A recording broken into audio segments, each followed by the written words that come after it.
최근에 미국 콜롬비아 대학 비즈니스 스쿨 교수이자 세계가 인정하는 혁신 전문가인 리타 매크러스 교수의 Singing Around the Corner라는, 우리말로는 모든 것이 달라지는 순간이라는 그 제목의 책을 읽었습니다.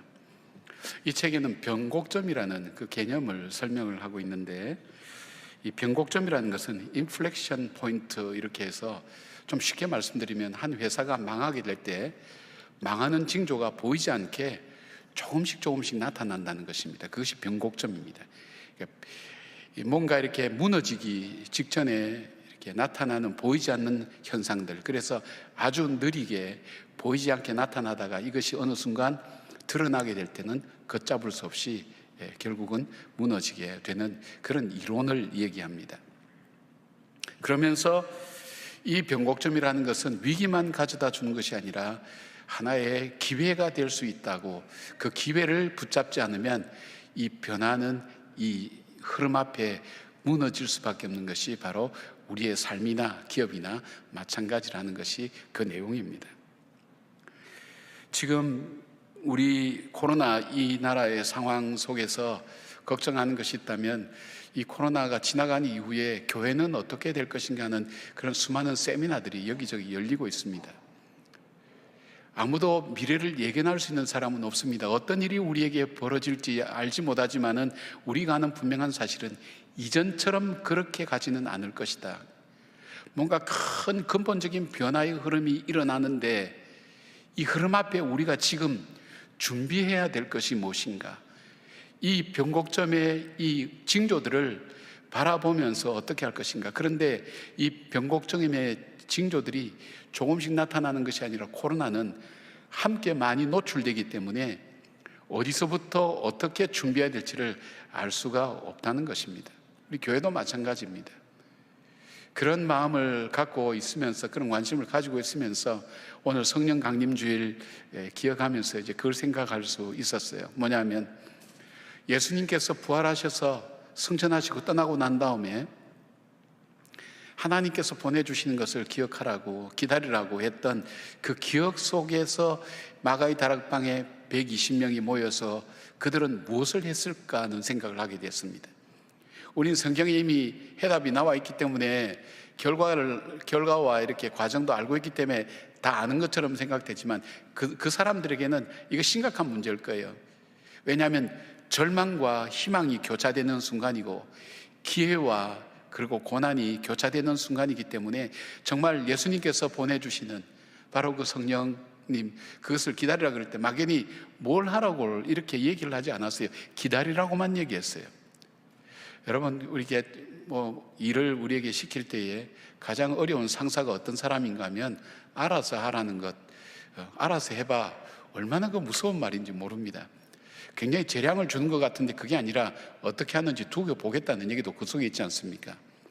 바로 예수님께서 기다리라고 할 때 이들은 어떻게 했는가 할 때 바로 그들은 기도를 선택했습니다.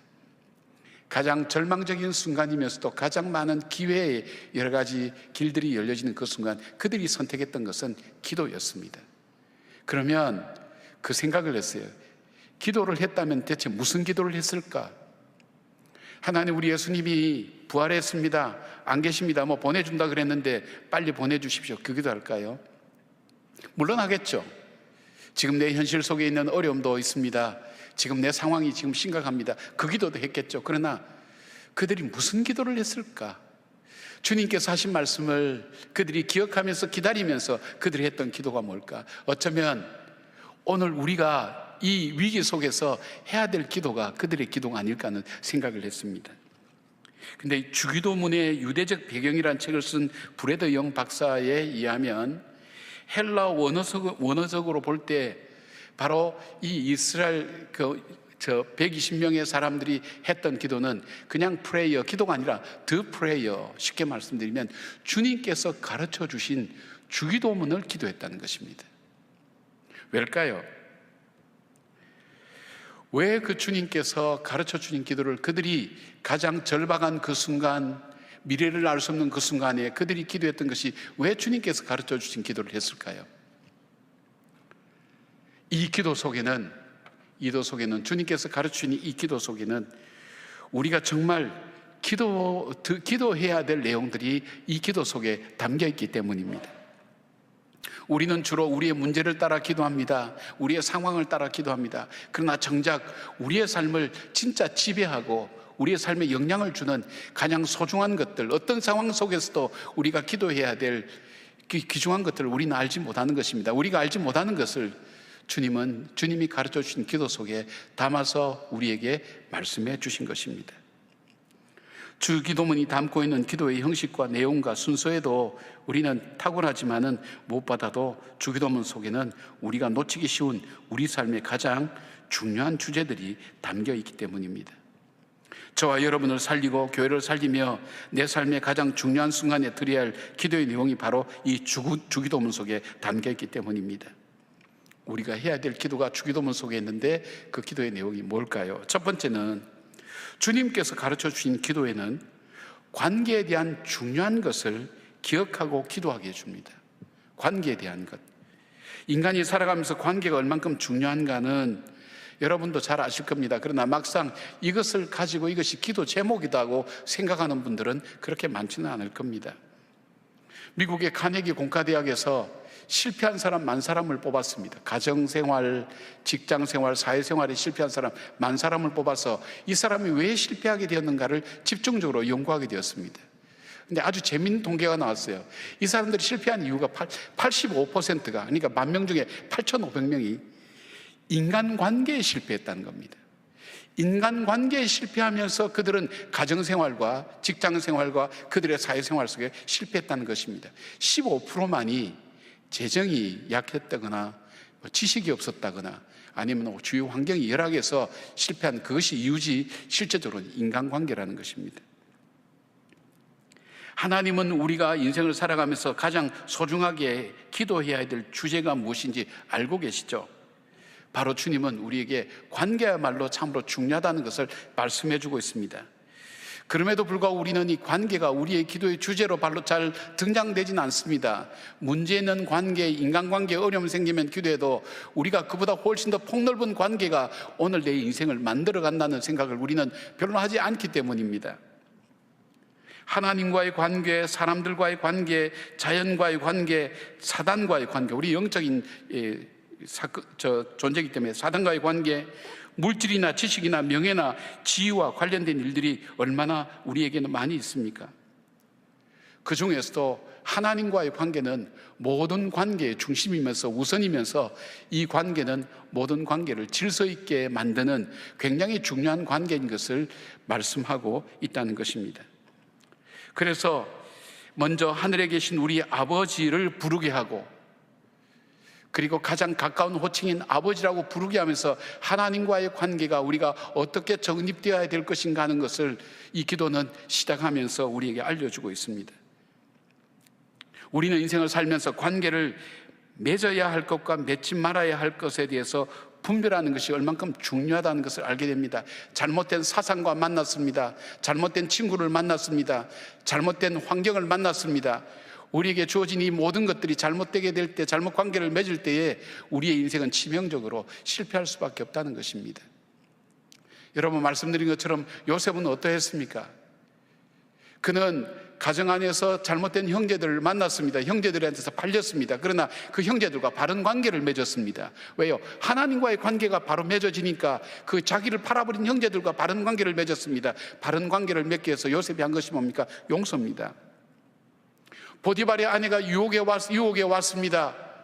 얼마나 자기에게 감미로운 유혹이었을까요? 그러나 그와 바른 관계를 맺었습니다. 해서는 안 될, 불륜을 저질러서는 안 될 그 관계를 그는 정리했습니다. 맺지 말아야 될 관계를 그는 분별하고 하지 않았던 겁니다. 바로와의 관계를 바로 맺었습니다. 그래서 바로 왕으로부터 인정과 사랑도 받았습니다.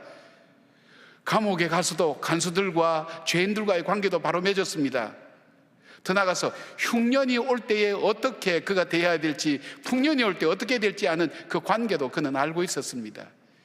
바른 관계를 할 때에 그 인생의 불행과 어려움과 시련이 닥쳐왔지만 그것에 휩쓸리지 아니하고 자기 길을 걸어갈 수 있었던 요셉의 삶을 보십시오. 관계의 축복이 얼만큼 중요한가. 요셉은 단순한 관계뿐 아니라 그 관계를 축복의 관계로 만들어서 결국은 하나님의 거룩한 축복의 역사가 이어지도록 만든 것을 보게 됩니다. 사랑하는 여러분, 우리는 가까이 해야 될 것과 멀리 해야 될 것, 사랑해야 될 것과 미워해야 될 것, 품어야 될 것과 버려야 될 것, 수없는 인생의 갈림길 속에 우리는 서 있습니다. 문제는 이 관계에 대해서 우리가 능력으로 분별하거나 이것을 잘 분류해낼 줄 아는, 컨트롤할 수 있는 능력이 우리들 속에 없다는 것입니다.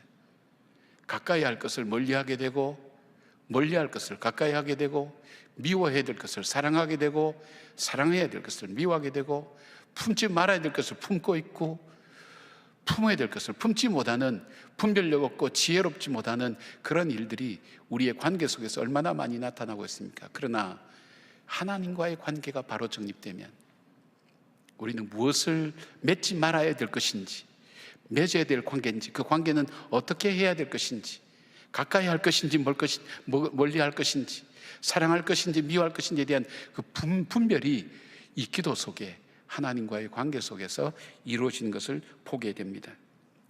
죄악과의 관계 때문에 시작된 우리 인생의 비극의 역사는 우리 고통의 현실이 되어 있지 않습니까?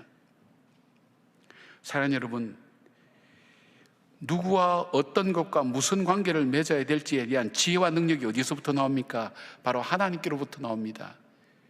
바로 그것을 기도하도록 주기도문은 우리에게 일깨워주고 깨닫게 해주시고 그것을 기도하게 하는 것입니다. 예수님은 지금 겟세마네 동산에서 가장 어려운 순간과 절체절명의 시간을 보내고 있습니다. 그런데 여기에서 예수님은 이 어려움 앞에 어떤 관계를 맺고 가야 될지에 대한 지혜와 분별력과 능력을 이 기도를 통해서 얻고 있습니다.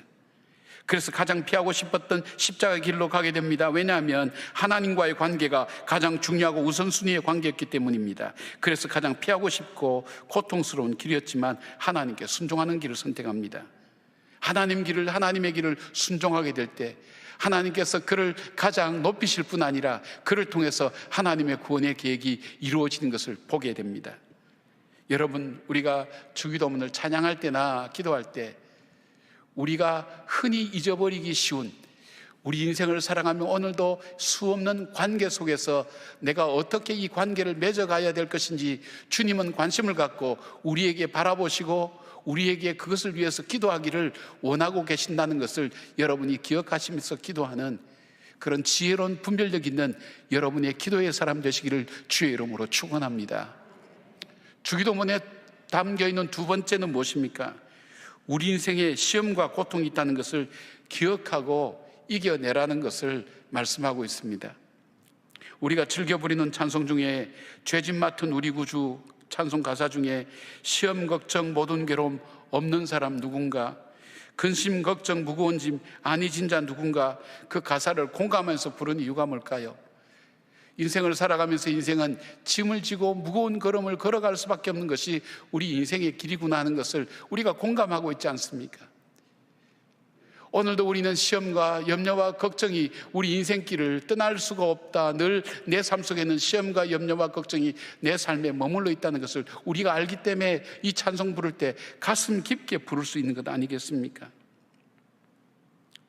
우리가 행복한 인생을 살기를 원하지만 행복할 수 없는 장애물들이 얼마나 많은가. 그런데 인생은 아이러니하게 행복을 연구하는 사람이 이렇게 얘기합니다. 우리 인생의 행복과 불행은 인생의 행복한 일과 불행한 일 그 자체에 달려있는 것이 아니다. 인생의 시련과 어려움이 올 때 그것을 어떻게 잘 극복하고 이겨내는가, 거기에 따라서 인생의 불행과 행복이 결정된다고 그렇게 이야기를 하고 있습니다. 근데 올림픽의 창시자 쿠베르탱 남작은 올림픽 종목을 정할 때에 많은 사람들의 반대도 불구하고 그는 장애물 경기를 꼭 넣었습니다. 근데 오종 경기를 얘기죠. 장애물 경기를 꼭 넣었습니다. 왜 이분이 장애물 경기를 넣게 되었냐면 올림픽 정신이 있을 때 이것이 있어야 된다는 거예요. 그는 프랑스 한 기마부대의 한 장교의 일을 기억했습니다. 그 전선의 위기가 처했을 때 전령으로서 말을 타고 가서 전령으로서 지금 상황을 설명해서 구원을 받아야 될, 반드시 전해야 될 그 메시지가 있는데 이것을 전하기 위해서 이 프랑스 기마부대 이 장교가 말을 타고 갑니다. 그 적들이 나타나서 할 때 그 말 위에서 싸우다가 말이 죽고 나니까 그가 말에서 내려서 그리고 이 병사들 사이를 헤치면서 싸우면서 헤쳐나서 자기 길을 갑니다. 앞에 강이 나타나니까 수용을 하면서 수용해서 결국은 바로 그 본부에 다다와서 그 전령을 전하는 모습을 봤습니다. 이 쿠레등 남장의 마음속에 저게 인생이야. 우리 앞에 수없이 주어지는 염려와 근심과 어려움이 있지만 저걸 헤치고 내가 가야 될 길을 가는 것, 이루어야 될 것을 이루는 것, 이것이 인생이야. 그래서 그는 올림픽에 반드시 이 장애물 경기를 넣을 수 있게 된 것입니다. 문제는 우리가 장애물을 잘 극복해야 된다고 하는 것을 알지만 우리 주님께서 우리에게 말씀하시는 것이 있습니다. 너희들이 보는 장애는 부분적이요, 제한적이요, 현상적이요, 물질적인 거라는 거예요. 우리들 삶의 진정한 장애는, 우리로 하여금 행복하지 못하게 만들고 복되지 못하게 만드는 진정한 장애는 바로 사단이라고 주님은 말씀하고 있습니다. 사단은 우리 영혼과 우리의 삶 자체가 파멸에 빠져서 불행하며 사망에 이르도록 우는 사자처럼 우리를 노리고 틈만 있으면 전방위적으로 공격이 와서 무너뜨린다는 것입니다. 그래서 바울은 우리의 싸움은 혈과 육에 속한 싸움이 아니라고 했습니다. 우리가 알고 느끼고 고통당하고 괴로워하고 우리가 갈등 겪는 단순히 그 문제가 아니라는 것입니다. 큰 힘과 지혜와 인격을 가지고 있는 어떤 존재가 거짓말과 이간질과 더러운 것으로서 우리가 갖고 있는 모든 것을 다 헤집어 놓으면서 어쨌든 파멸과 파괴로 몰아넣기 위해서 집중적으로 쉬지 않고 지금도 우리를 무너뜨리기를 원하는 존재가 너희 삶 속에 있다는 것을 깨닫고 알으라는 것을 말씀하고 있습니다. 시험과 유혹이라는 단어로 표현되지만 그렇게 단순하거나 쉬운 거거나 형상적인 것은 아니라는 것입니다. 주님은 지금 겟세마네 동산에서 사단과 싸우고 있습니다. 주님의 길을 방해하고 막고 가지 못하게 하는 것입니다. C.S. 루이스는 사람들이 마귀의 시험에 농락당하는 이유는 마귀를 과소평가하거나 과대평가하기 때문이라고 지적합니다. 쉽게 말씀드리면 마귀가 없어. 마귀가 어디 있어? 어디에 귀신이 있어? 그런 건 없어 얘기하는 사람도 있습니다. 아니면 반대로 모든 것이 그는 마귀 장난이라고 얘기하는 사람도 있습니다. 과대평가거나 과소평가거나 하기 때문에 마귀의 농락에 넘어간다는 것입니다. 오늘 저와 여러분이 늘 끊임없이 무너뜨리기 위해서 힘있고 지혜있고 능력 있는 사람이 추적해서 내 삶에 틈만 보이면 언제든지 공격하기 위해서 무너뜨리겠다는 사람들이 있다는 것을 여러분 알면 어떻게 하시겠습니까? 눈에 보이는 그 문제가 아니라 오늘 내 인생 자체를 파멸로 몰아넣고 나와 관계된 것을 무너뜨리기 위해서 정말 기가 막힌 방법으로, 내가 상상하지 못한 방법으로 내 인생을 파멸로 몰아넣는 적이 있다면 여러분 어떻게 하시겠습니까? 두려운 일 아닙니까? 사단에 속아서 예수님을 부인하며 나라까지 떨어졌던 베드로는 베드로전서 5장 8절에 이렇게 얘기합니다. 근신하라, 깨어라, 너희 대적 마귀가 우는 사자같이 두루다니며 삼킬 자를 찾나니 라면서 사단을 너희 대적이라 그랬어요. 너의 대적, 지금 여러분의 대적, 그 대적이 우는 사자처럼 어떻게 하든 무너뜨리고 행복하지 못하고 복되지 못하고 하나님께서 주신 그 은혜를 받지 못하고 감사한 마음과 평안한 마음을 깨뜨리기 위해서 기가 막힌 방법으로 우리의 삶을 뒤집어 놓는다는 거예요. 그리고 파멸에 가도록 만든다는 거예요. 그것이 베드로가 경험했던 삶이었어요. 자기는 의리도 있었어요, 신념도 있었어요, 지혜도 있었고 지식도 있었어요. 12제자나 이끄는 그 개성이 강한 그 제자들 이끌 만한 능력도 있었어요. 그러나 그가 가졌던 신념, 신의, 노력, 자기의 지식 모든 것 한순간에 다 날아가 버리지 않았습니까? 사단이 밀가부듯 할 때 주님께서 기도하지 않았다면 그는 완전히 나가 떨어졌을 겁니다. 자기의 경험을 통해서 얘기합니다. 틈을 주지 말라고. 우는 사자처럼, 배고파서 먹이를 찾는 우는 사자처럼 우리를 넘어뜨리기 위해서는 그 사단에게 틈을 주지 말라고. 근데 우리가 이거 어떻게 할 수 있습니까? 우리 주님이 우리 힘으로 안 된다는 겁니다. 여러분, 우리는 문제를 따라서 기도할 때 문제 나타난 현상을 따라서 기도하지, 그 배후에서 이 문제를 통해서 복된 일이든 행복한 일을 통해서 우리를 무너뜨리기 위해서 파멸로 몰아넣기 위해서 계획과 간교와 이 뭡니까? 음모를 가지고 우리에게 다가오는 것을 어떻게 우리가 분별하고 이겨나갈 수 있습니까? 우리 힘으로 할 수 없다는 것입니다. 그래서 바울은 에베소서 6장 18절에 이렇게 말씀합니다. 모든 기도와 간구를 하되 항상 성령 안에서 기도하고 이를 위하여 깨어 구하기를 항상 힘쓰며 여러 성도를 위하여 구하라. 그래 됐습니다. 여러분, 여기에 깨어 있을 때에는 시험이 오는 시점을 압니다. 아, 요거 시험이구나. 그리고 그 시험을 이길 만한 능력이 깨어 있을 때, 기도할 때, 근신할 때 주어지는 것입니다. 물리칠 수 있는 능력이 나에게 주어지는 것입니다. 그래서 중요한 것은 깨어서 기도하는 것. 기도한다는 것은 뭘까요? 내 힘과 내 능력 의지하지 않고 성령의 도우심을 의지해서 이겨나가는 것입니다. 우리의 이성이나 지식이나 경험이 아닙니다. 성령의 도움입니다. 여러분, 우리가 편할 때에 나는 언제까지나 예수 믿고 이렇게 편안하게 잘 지낸다 생각할 때가 있을 줄 압니다만은, 그러나 사실은 그때가 가장 위험할 때입니다. 왜냐하면 방심하기 때문입니다. 우리가 어려울 때는 그때가 가장 우리에게 더 위험할 때입니다. 왜 그렇습니까? 우리는 쉽게 포기하기 때문입니다. 정체를 모르는 적들과 싸워야 되기 때문입니다. 영적으로 잠잘 때는 우리는 하나님 앞에 나가지 못합니다. 우리 주님께서 가르쳐 주신 이 기도에는 너희들이 눈앞에 보는 단순한 그 시험과 그 방해가 문제가 아니라 엄청난 영적인 세력이 너로 하여금 무너뜨리고 파괴하기 위해서 끝까지 포기하지 않고 이 끝나지 않는 이 전쟁을 끊임없이 일으키는 그 존재들이 너희들 속에 있는데, 그것을 너희 힘으로 이길 수 없다는 겁니다. 어떻게 해요? 성령 안에서 기도하라는 거예요. 이 기도가 주기도문 안에 포함되어 있다는 겁니다. 여러분, 기도를 못하면 문제를 따라서 그냥 계속 그렇게 기도하는 것만 아니라 정말 내가 기도해야 될 것이 뭔지를 모르면 주님이 가르쳐준 기도만 계속해서 반복해서 기도하셔도 얼마나 좋은 기도인지 알 수가 없습니다. 나도 잘 모르면서 정말 드려야 될 기도를 드리게 된다니까요.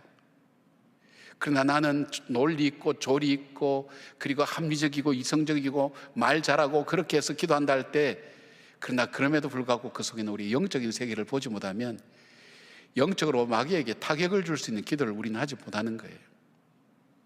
그래서 주님께서 우리에게 성령 안에서 깨어서 기도하라고 그렇게 말씀하는 것입니다. 사랑하는 여러분, 주기도문을 묵상하면서 기도해 보십시오.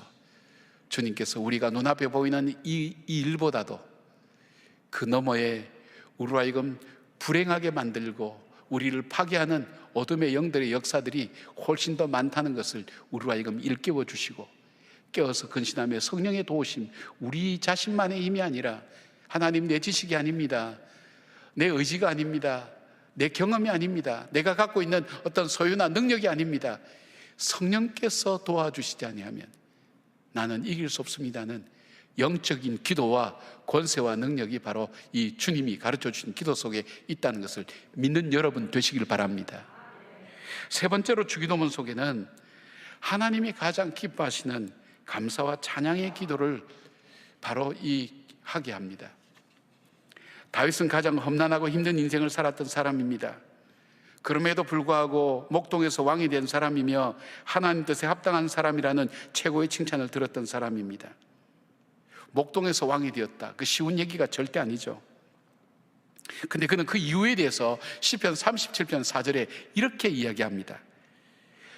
여호와를 기뻐하라, 그가 내 마음의 소원을 내게 이루어 주시리로다.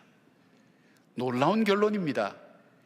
여러분과 저는 다 마음의 소원을 갖고 계십니다. 지금 그 소원을 이루기 위해서 우리는 달려갑니다. 거기에 목표를 가지고 생각을 가지고 마음을 가지고 정성을 기울입니다. 그런데 우리가 갖고 있는 마음의 소원을 가지고 그렇게 나가도 그것이 이루어집니까? 다윗은 이렇게 얘기합니다. 내가 내 마음의 소원을 이루기 위해서 내가 노력하고 애쓰는 게 아무것도 아니라는 겁니다. 진정 내 마음의 소원을 이룰 때는 바로 전능하신 하나님을 기쁘시게 하는 그 삶을 살 때 그 하나님이 이루어 주시는 삶, 그것이 바로 내 마음의 소원을 이루는 방법이더라는 것입니다. 그러면서 그는 5절 6절에 이렇게 얘기합니다. 내 길을 여호와께 맡기라, 그를 의지하면 그가 이루시고 내 의를 빛같이 나타내시며 내 공의를 정오의 빛같이 하시리로다. 주기도문은 찬양으로 시작해서 찬양으로 마치게 됩니다. 찬양이 어디서 나오지? 주기도문에서는 그냥 하늘에 계신 우리 아버지, 그리고 뭐 영광과 뭐 모든 것이 주께 있나이다, 뭐 그것밖에 없잖아. 그런데 여러분, 이 찬양이라는 단어를 생각하시면 알게 될 겁니다. 이 찬양 중에는 히브리어로 세 가지 단어가 나오는데, 할랄이라는 표현이 있습니다. 할랄이라는 표현은 마음을 고양시키다, 소리를 높이다, 고함치다, 자랑하다, 이런 뜻은 뭘까요? 목소리를 높여서 하나님을 찬양하는 걸 말합니다. 바라크가 있습니다. 이 말은 축복하다, 하나님께서 성공과 번영과 기름짐을 위한 권능의 근원임을 선포하다, 잠잠해지다. 바로 이 뜻 속에는 모든 복의 근원이 하나님께 있다는 것을 인정하고 선포하는 겁니다. 그 다음에 샤바흐라는 것이 있습니다. 이것은 칭찬하다, 큰 소리로 말하다, 외치다는 것입니다. 뭘 말합니까? 하나님께서 행하신 일들, 내 인생에 행하신 일들, 우리에게 행하신 일들이 하나님 옳습니다, 하나님 잘하셨습니다, 하나님이 바르게 하셨습니다, 이렇게 인정해 드리는 겁니다. 여러분, 우리 사람에게서 사람의 마음을 가장 감동스럽게 하는 게 뭔지 압니까? 인정하는 것과 사랑해 주는 것, 그때 사람이 변화되는 겁니다. 그래서 하나님께서는 이렇게 말씀합니다. 하나님 기뻐하시는 것이 뭡니까? 하나님이 살아계시다는 것. 이 자리에 하나님이 임재하시고 살아계시고 내 기도를 듣고 계신다는 것을 내가 마음으로 진심으로 믿는 겁니다. 그리고 그 하나님을 찾는 자에게 상 주신 이심을 믿는 자를 하나님이 기뻐하신다고 그랬습니다. 그러면 바로 하나님을 찬양한다는 게 뭘까요? 하나님 잘하셨습니다. 나 같은 인생을 구원해 주신 것 하나님 귀한 일입니다. 하나님은 놀라운 분입니다. 하나님은 정말 나의 아버지 되십니다. 하나님께서 내 인생 속에 행해 오신 것을 인정하고 고백하는 이것이 주님을 향한 찬양입니다. 근데 하나님이 이걸 너무 기뻐하시는 거예요. 이 기뻐하시는 이 기도가 이 주기도문 속에 들어있는 겁니다. 참 사람이 어려운 일을 만날 때 위로할 말이 별로 없는 것 같아요. 지난주 우리 이동호 목사님 좀 만나자 그래서 좀 만나서 사모님하고 같이 만나서 이렇게 식사하면서 얘기할 수 있는데 드릴 말씀이 없는 거예요. 그래서 목사님께 그랬어요. 목사님, 제가 뭐라고 드릴 말씀이 없습니다. 참 정말 어려운 분들에게는 제가 당해봤거든요. 와서 뭐 방언기도 해주고 손 넘고 기도해주고 하나도 위로가 안 됐어요. 그냥 와서 가만히 보고 울고 간 친구가 그렇게 위로가 되듯이 참 어려울 때는 위로할 말도 참 없습니다. 또 사람을 칭찬하는 말도 참 쉽지 않습니다, 여러분. 잘못하면 거짓말되고 잘못하면 그거 되죠. 저희 어머니하고 어제 이제 통화하면서 그래서 어머니 대단하세요. 뭐 하세요? 예배 드리고 있다. 대단하세요. 그 90 다 돼가신 어른이 토요일마다 7번씩 예배 드리고 또 예배를 위해서 기도하고 눈이 내가 죽을 때까지 잘 보였으면 좋겠다. 말씀 읽는 재미가 크다. 그러시면서 참 대단하신 것 같아요. 근데 어머니 참 대단하세요. 그러니까 비행기 태우지 마라. 진심으로 말씀드렸는데 그래. 여러분, 우리의 언어라는 것이 참 짧습니다. 그렇기 때문에 내가 하나님께서 내 인생 속에 행하시고 온 것을 내가 몰라서도 얘기를 못하고 깨닫지 못해서 못하기도 하지만은 그러나 주님이 가르치는 기도를 하게 될 때에 그 속에는 주님이 기뻐하시는 그 기도의 내용들이 그 속에 다 담겨 있다는 것입니다. 하나님이 우리를 인도하시고 보호하시고 공급하시고, 저는 저녁 식사기도 할 때마다 꼭 그럽니다. 하나님, 우리 가족들 어디에 흩어져 있든 간에, 우리 성도들 어디에 흩어져 있든 간에 우리 성도들 공급해 주시고 보호해 주시고 인도해 주십시오. 이 다윗의 기도가 그거예요. 인도해 주시고 보호해 주시고 공급해 주시고. 참 하나님께서 주시는 귀한 체험과 고백을 담아서 드렸던 시편 23편의 내용의 핵심이 바로 이겁니다. 하나님은 나의 목자시니 나를 인도해 주셨고 나에게 공급해 주셨고 나를 보호해 주셨다는 것, 바로 그 기도를 드리게 되는 것입니다. 저는 이제 공교롭게, 공교롭다는 표현보다도 제가 우리 교회에 심무한 지 금년이 20년째입니다. 그리고 목사로 살아온 지 33년째가 됩니다. 그래서 한번 쭉 돌아봅니다. 내가 목회하면서 허물도 많고 잘못한 것도 많고 실수한 것도 많지만, 인생을 살아오면서 힘들었던 일도 적지 않았지만 내가 살아오면서 그 힘들 때, 앞길을 알 수 없을 그때에 내가 할 수 있었던 일 중에 가장 잘 할 수 있었던 것이 뭐였을까 할 때 전 두 가지입니다. 제 아내가 힘들 때 21일 금식 기도하면서 하나님 앞에 그 캄캄한 절망 속에서 할 수 있는 것이 아무것도 없었을 때 금식하며 지냈던, 우리 가족들이 어려울 때 함께 기도했던 그 기도의 시간들, 그리고 우리가 교회를 짓고 어려울 때 여러분과 함께 새벽마다 기도하며 하나님 앞에 나갔던 70일 동안 교회당을 다 부셔놓고 매일 2,000명 가까운 성도들이 모여서 하나님께 기도했던 그 추억은, 제가 지금 제 인생을 돌아보면 내 인생 속에 가장 잘 할 수 있었던 것. 여러분, 결과가 좋아서도 아닙니다. 내용이 좋아서도 아닙니다.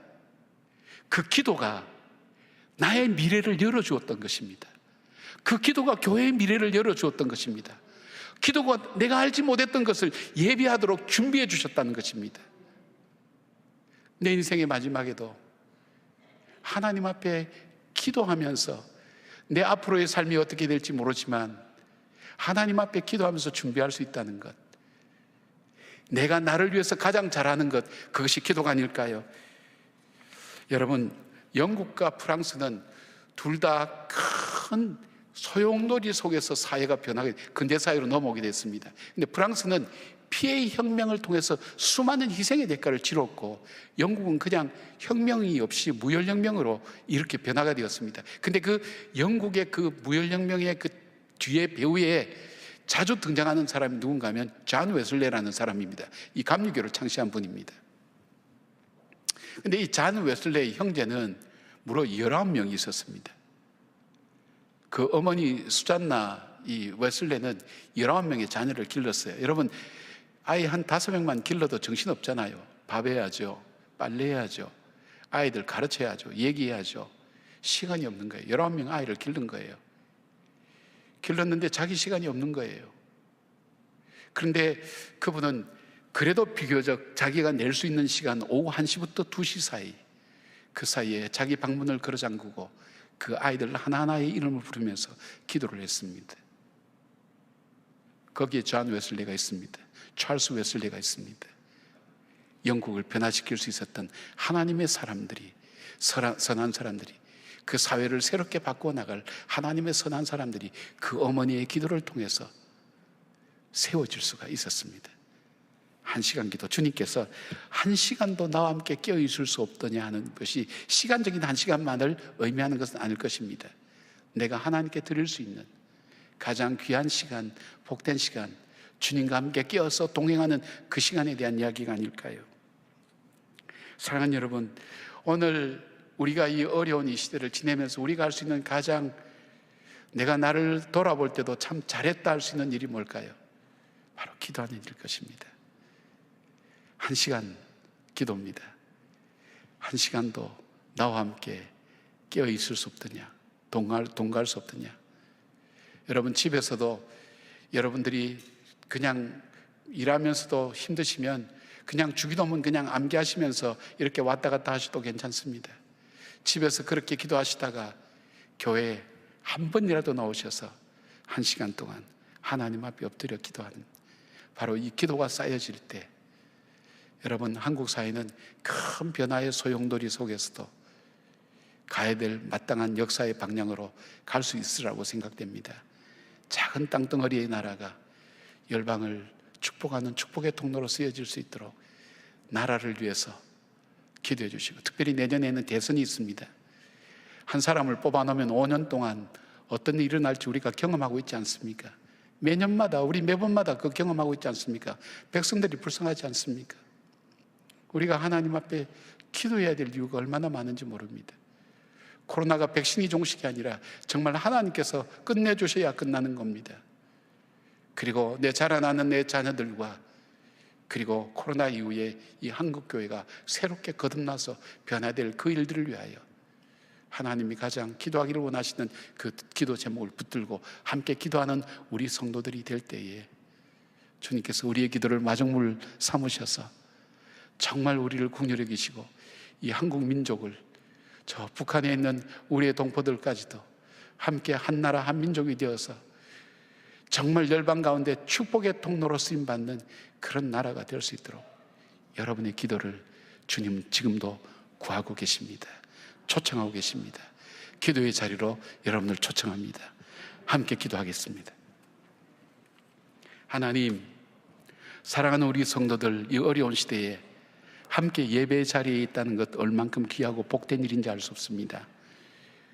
모이기를 기뻐하지 않고 즐거워하지 않는 어떤 사람들처럼 하나님, 우리가 그들의 습관을 따라가지 말라고 주님 말씀하신 것처럼 우리의 삶 속에 편함을 찾고 편리함을 추구하는 저희들의 삶의 속성들이 하나님 앞에 나와 예배드림이 점점 멀어져가는 이때에 몸부림치며 주 앞에 나와 예배드리는 한 사람 한 사람 심령의 그 기도를 사용하여 주셔서 권세 있는 기도가 되게 하시고 하나님 독사의 머리를 밟으며 사단의 머리를 밟을 수 있는 하나님 능력 있는 하나님 기도가 되게 하여 주시옵소서. 그리하여 하나님 우리의 삶 가운데 승리하는 저희들 되게 하시고 하나님께서 기뻐하시는 인생을 살아가는 저희 성도들 되게 하여 주시옵소서. 예수님의 이름으로 기도드리옵나이다. 아멘.